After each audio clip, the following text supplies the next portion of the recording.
A nossa atualidade à luz da fé e da teologia de Jesus, programa 39, parte 1. Saúdo-vos com a minha alegria, com a minha paz, também com a minha preocupação pastoral.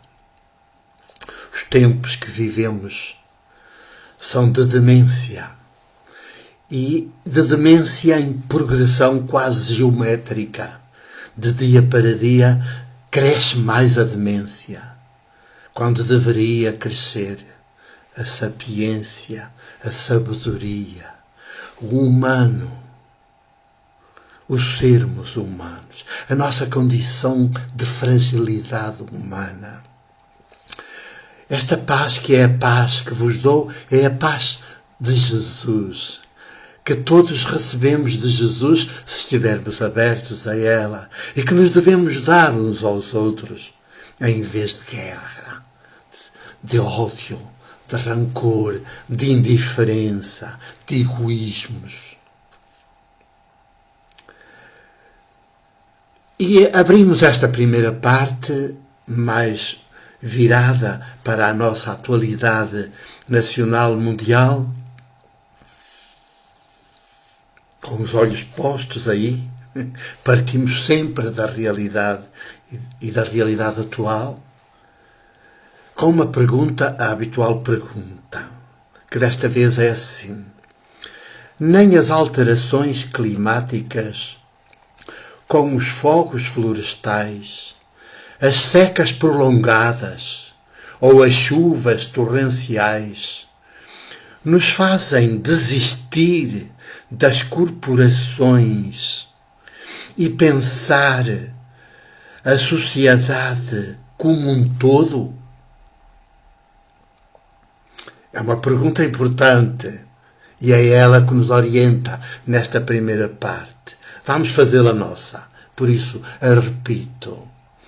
Será que nem as alterações climáticas, com os fogos florestais, as secas prolongadas ou as chuvas torrenciais, nos fazem desistir das corporações e pensarmos a sociedade como um todo?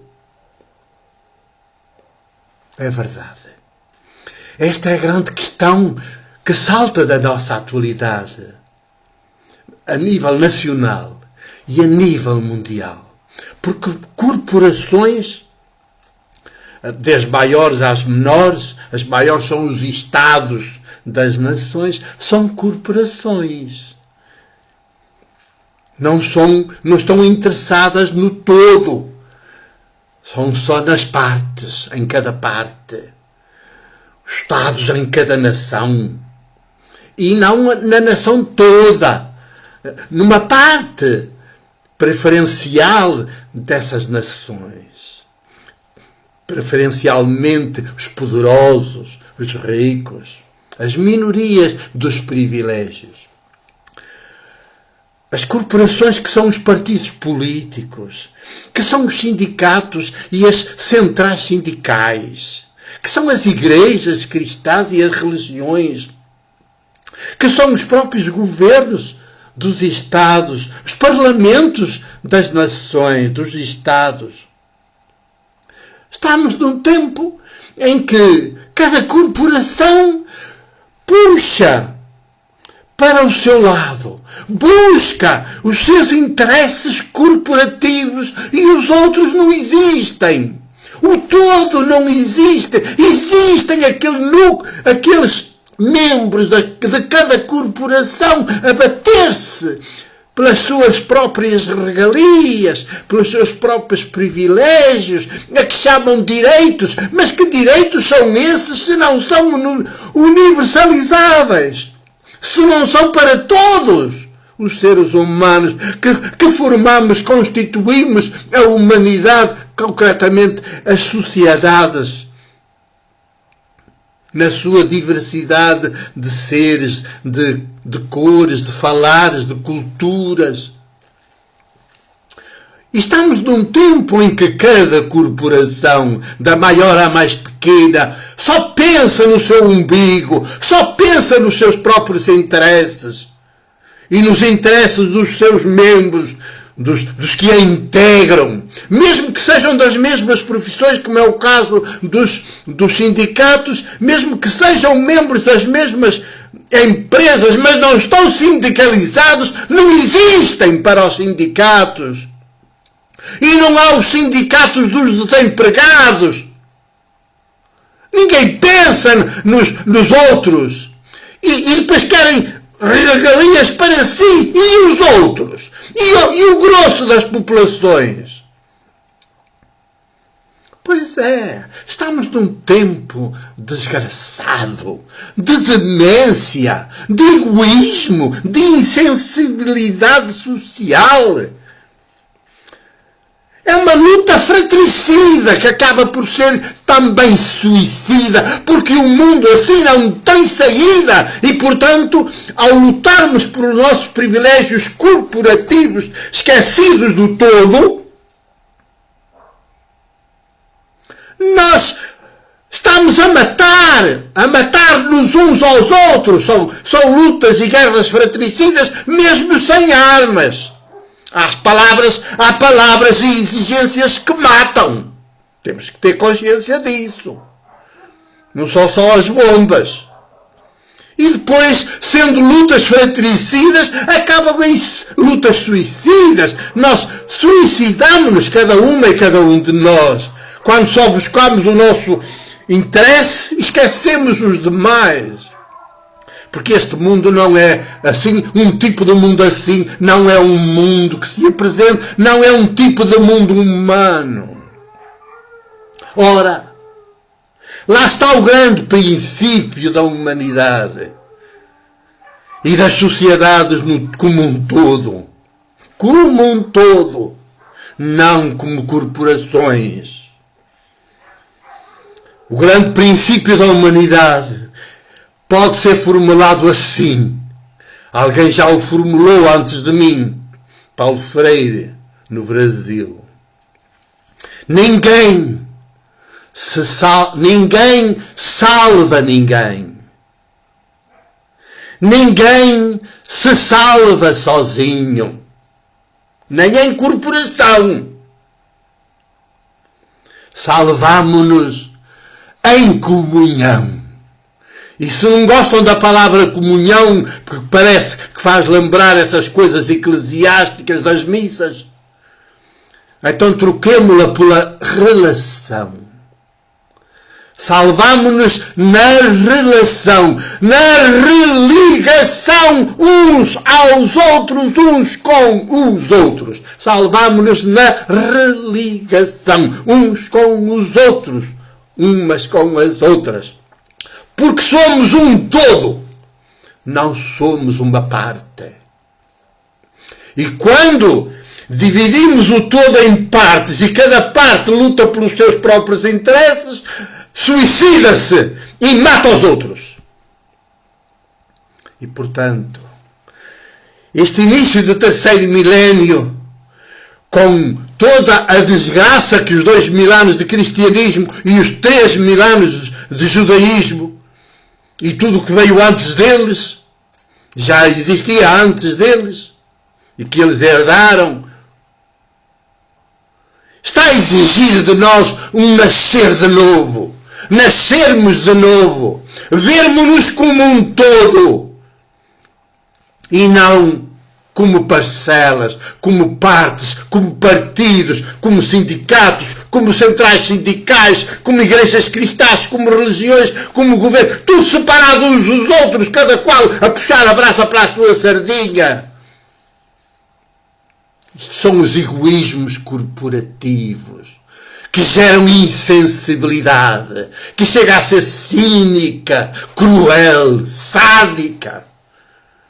Porque é absolutamente indiferente aos que não têm voz nem vez. E que são os que mais merecem o nosso cuidado, a nossa atenção, a nossa ternura. E será que nem as alterações climáticas que os 2000 anos de cristianismo, 3000 anos de judaísmo provocaram. Os 3000 anos de Bíblia provocaram as alterações climáticas, porque puseram o verbo dominar em vez do verbo cuidar. Puseram o verbo dominar, dominai a terra, em vez de cuidai da terra. Maldita Bíblia, que diz dominai a terra, em vez de cuidai. Porque a terra somos nós, que a habitamos, mas também somos. E se nascemos, se acontecemos na história, somos até agora o último elo da evolução, foi precisamente para cuidarmos de tudo o que aconteceu antes de nós termos acontecido. E está tudo tão religado entre si. Viemos nós, e com a Bíblia que manda dominar a terra em vez de cuidar, fomos nós que viemos estragar o que estava tudo bem, até antes de nós. Porque o universo é um organismo vivo, o próprio planeta é um organismo vivo, tudo funciona milimetricamente certo, cada qual no seu sítio exerce a sua função, não há nada estranho, tudo é comum, relação, interligação. Não é corporação, não há egoísmo no universo. Só acontece o egoísmo connosco. Mas que bestas nós somos, que dementes nós somos, se insistimos nesta via. Ora, se ninguém se salva sozinho, se ninguém salva ninguém, e se nos salvamos na relação, e se possível, melhor será na relação maiêutica, que puxa uns pelos outros, para que deem o melhor de si, em proveito de todos, não apenas de si próprios ou dos seus familiares. Pois então, é urgente pensarmos a sociedade como um todo e pensarmos politicamente e agirmos politicamente como um todo, para bem do todo, e não apenas das partes, de cada parte. E por isso, as corporações são capazes desta simplicidade, desta humildade. Ou desapareçam. É melhor que desapareçam. Se não são capazes de viver para o todo, de se preocupar com o todo, de cuidar do todo, de reivindicar para o todo, então que desapareçam. É melhor que desapareçam. Porque do caos é que vem a vida. Não é da ordem. Porque a ordem é estabelecida pelo poder. É domínio. Já é domínio. É do caos que vem a criação, que vem a liberdade, que vem a vida. É do caos que vem a vida. Por isso, é preciso desalojar o dinheiro como patrão do mundo e reduzi-lo à condição de instrumento. Quando muito, à condição de instrumento nosso, ao nosso serviço. Aquela palavra de Jesus: olhai os lírios do campo, olhai as aves do céu.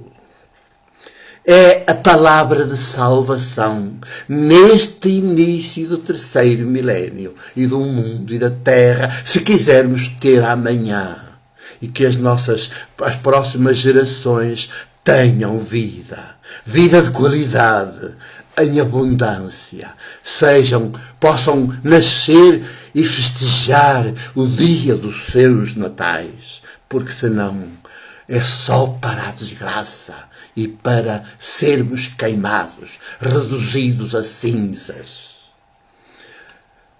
Vamos avançar já para a segunda parte.